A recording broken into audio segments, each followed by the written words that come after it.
Hola amigos, bienvenidos a una nueva entrega de estas conversaciones de economía y política, política y economía. Como ustedes saben, me acompaña Alexander Guerrero, experto consultor económico con una dilatada trayectoria en el área de la economía y en el estudio detallado y profundo de la economía de los países, en particular de la economía venezolana. Les habíamos quedado debiendo hablar del empobrecimiento del venezolano, de un empobrecimiento que se ha ido haciendo cada vez más agudo, de un empobrecimiento que ha llevado a la gente a disminuir sustancialmente su calidad de vida. Y bueno, pareciera que la cuestión tiene que ver con la inflación. La inflación evidentemente tiene que ver con la política económica del gobierno, lo que el gobierno privilegia. Y bueno, eso trae unas consecuencias. De esas consecuencias queremos hablar y en una segunda etapa hablaremos de cuáles podrían ser las soluciones políticas a este tipo de consecuencias gravísimas que están viviendo los venezolanos. Sin más, Alexander, ¿cómo es este asunto Sí, de la inflación, el empobrecimiento? ¿Qué significa, primero que todo, empobrecimiento en términos concretos para la gente? bueno, el término, el tema es muy complejo por cuanto nos pone sobre la perspectiva de ver cuán, cuál es la calidad de vida que tenemos a lo largo de un proceso político que lleva 16 años, cuánto hemos perdido, cuánto hemos ganado. Eh, Surge entonces un uso, en el caso mío le he dado un uso a ese concepto bastante fuerte en mis notas, en mis escritos, por cuanto eh, vivimos en una sociedad racionada, hiperinflacionaria, donde no se consiguen los bienes que la gente normalmente utiliza para satisfacer sus necesidades, donde en la medida en que subimos la escala de ingresos, en esa medida vemos la carencia del nivel de calidad de vida. Sí, A nivel de la gente de bajos recursos, humildes, allí el empobrecimiento es más complejo divisarlo porque, bueno, digámoslo, quien ha sido de ingreso pobre, humilde, no va a sentir más pobreza o un nivel de calidad de vida más bajo de manera tan inmediata y tan rápida. Probablemente lo sentirá a lo largo del tiempo en la dificultad con la cual él cubre el grupo de bienes que su familia consume y eso se ha reducido a las 16 colas, bienes. Sí, sí, pues eso se ha las colas, reducido a 16 bienes, las colas, el sí. tiempo perdido, en fin.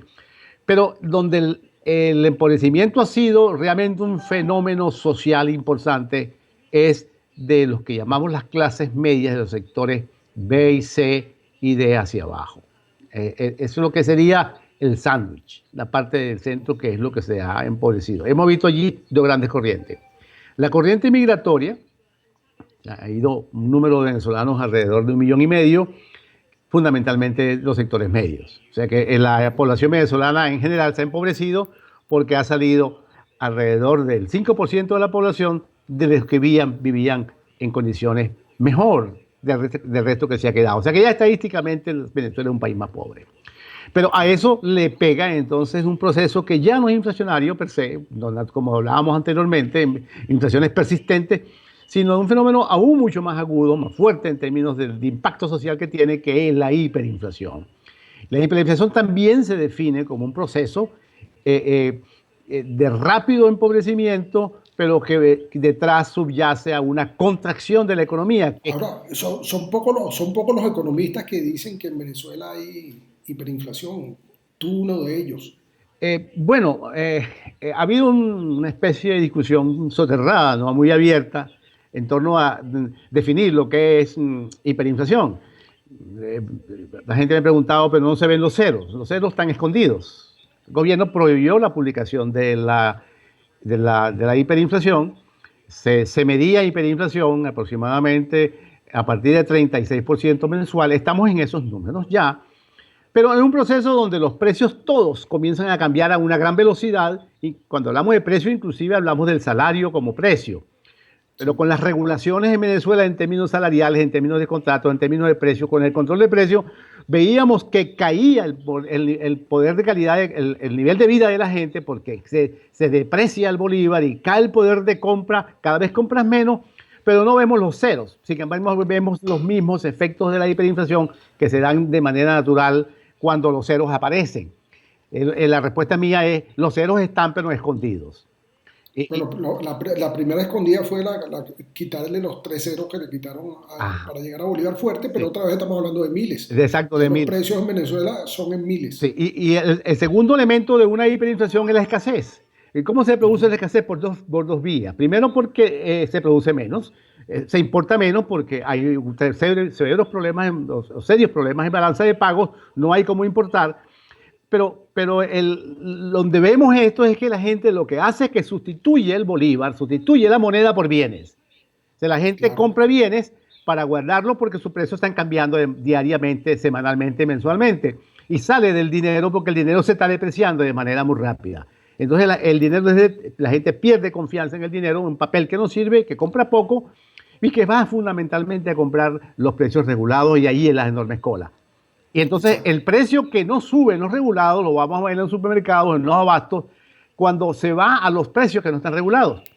Y entonces a la hora de hacer la canasta básica de bienes que una familia compra, que una familia adquiere, vamos a ver que su índice de precio o su hiperinflación no es la de los precios regulados, sino es otro, porque además de comprar los regulados, compra otros bienes. Y solamente una población muy pequeña compra los regulados. Al final, ¿qué ocurre? Que se pervierten los mecanismos de distribución y entonces, en el caso nuestro, aparecen los bachaqueros. Pero el bachaquero es un fenómeno natural de cualquier hiperinflación, porque se perturban los mecanismos de distribución, hay menos bienes, el dinero no alcanza y se produce como consecuencia una contracción severa en el consumo y una pérdida de calidad en el nivel de vida. Y esa contracción del consumo es pobreza. Es pobreza, desde luego. Porque si hay que hacer cola para comprar aceites, pollos, leche, lo que es fundamentalmente de primera necesidad, pues es lógico que tú estás comiendo menos de esos. La gente comienza a ser racionada de manera violenta. El gobierno está, además de la violencia con el cual raciona, pues también está utilizando mecanismos de precios regulados, pero también el control electrónico, que le permite al gobierno de alguna forma utilizar lo que llaman bachaqueros para que ellos se abastezcan en los diferentes sitios de las ciudades y ellos puedan entonces, con los productos que son de naturaleza regular, de precios regulados, colocarlos en otros sitios, en otras geografías, a precios mayores del regulado. Esa es la naturaleza del bachaquero. ¿Estás tú acuñando el término de violencia económica o existe? No, es violencia económica. Recuérdate que... claro, pero la pregunta es, ¿ese es un término que existe en la literatura? O... No necesariamente, no existe. Yo lo que hago es cuando tú eliminas los mercados y los mecanismos de arbitraje natural de formación de precios por vía ordinaria, normal. Sálvese quien pueda. Entonces es porque tú estás violentando el esquema natural de distribución y de formación de precios. Cuando eso lo hace, entonces va a incluir un elemento de violencia en la distribución y en los precios, producto de un mecanismo represivo que hace el gobierno. Y es que ves la represión en las colas con la Guardia Nacional. Y ves la represión en los bienes que el gobierno distribuye, que cada vez son menores. Pero ves la represión sobre el sector económico que produce, porque entonces son intervenidos por la Guardia Nacional. Y todo eso tiene un impacto neto inmediato. Es que el volumen de bienes que va al mercado se reduce de manera violenta y eso entonces es lo que nos hace consumir menos, tener menos acceso. La moneda se deprecia de manera también violentísima por la velocidad en que ocurre y los bolívares que tenemos en los bolsillos simplemente se desprecian, se deprecian, no valen nada, compran menos. Sí. O sea que vamos a tener entonces el fenómeno de que los bolívares no tienen ningún tipo de peso y eso nos sirve entonces para definir inflación de manera muy clara para que la gente no la entienda de una vez y para siempre. La inflación una de las expresiones de la pobreza es una ausencia de moneda. Lógico.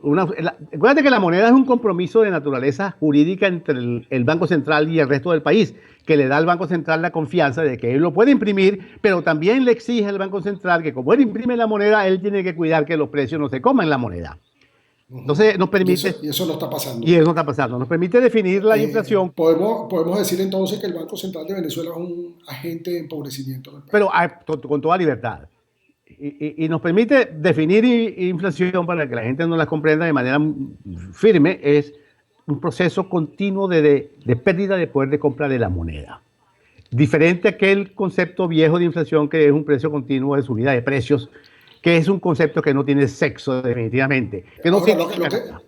lo que está pasando ahorita de diferente es que la inflación está yendo mucho más rápido que los ingresos y eso entonces hace que la gente cada vez pueda comprar menos así tenga mucho dinero. Exacto, porque el dinero simplemente no pierde todo valor. Y lo que la gente hace, trata de cambiar el dinero, el papel, por bienes y los guarda en su casa y con la esperanza de que en cualquier momento, si necesita leche, tiene azúcar y va y le cambia al vecino. Ese tipo de actividad económica es típica de las hiperinflaciones. Eso ya existe en Venezuela desde hace 3 años. Bueno, Alexander, vamos a dejarlo aquí y vamos a volver en la próxima entrega con este tema que evidentemente no está agotado, porque Sí. ahorita hay que hablar de las mediciones macroeconómicas de esta y cómo el gobierno utiliza algunos números para hacerse loco y hacerle ver al resto del mundo que estamos bien cuando en realidad estamos muy mal.